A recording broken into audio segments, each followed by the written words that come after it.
नमस्कार. आरपी किचनमध्ये आपलं स्वागत आहे. तर या बीट, लिंबू आणि टोमॅटो, लसूण, अद्रक यापासून मी आता छान असा सॉस बनवणार आहे. यासाठी इथं टोमॅटो घेतलेले आहेत 5 ते 6. टोमॅटो आधीच धुवून घेतलेले आहेत. आता या कढईमध्ये टाकून शिजवून घ्यायचे. आता इथे बीटचे तुकडे करून टाकणार आहे. आता ह्याच्यामध्ये 1 ग्लास पाणी टाकून घ्यायचे.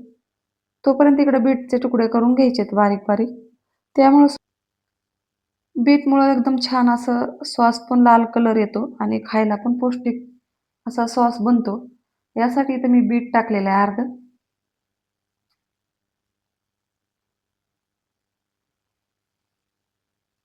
आता इथं शिजवण्यासाठी गॅसवर ठेवले.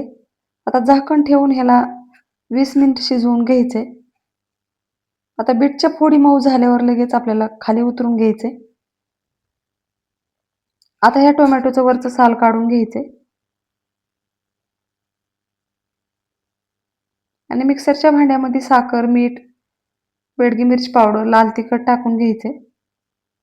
आता हे मिक्सरच्या भांड्यामध्ये टोमॅटो टाकून घ्यायचे आणि बीटच्या फोडी पण याच्यात टाकायच्यात. 1-2 पाकळ्या लसणाच्या टाकायच्यात. थोडीशी अद्रक टाकायची. आवडत नसेल तर नाही टाकलं तरी चालते. आता हे राहिलेले टोमॅटो सोलून घ्यायचे.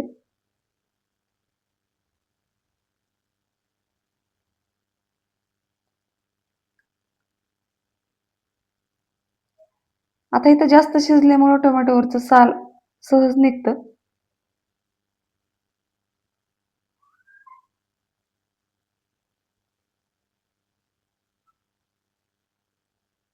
आता हे मिक्सरच्या भांड्यामध्ये साखर आणि लाल तिखट टाकून वाटून घ्यायचे. आता एकदम बारीक असं वाटून तयार झालेलं आहे बघू शकता. आता ह्या चाळणीने ह्याला चाळून घ्यायचे.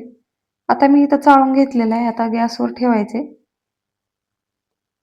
बघू शकता एकदम लाल असा सॉस तयार झालेला आहे.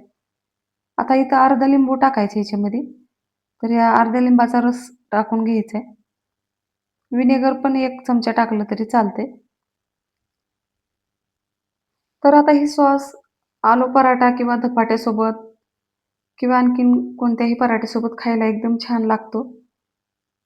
तर एकदा नक्की बनवा या पद्धतीनं आणि घरच्या घरी एकदम छान असा सॉस तयार झालेला आहे बघू शकता. आणि काचेच्या बरणीत भरून तुम्ही 8 ते 10 दिवस एकदम छान असा फ्रीजमध्ये ठेवू शकता. आता चवीनुसार मीठ टाकायचं याच्यामध्ये. आता इथे छान असा सॉस तयार झालेला आहे.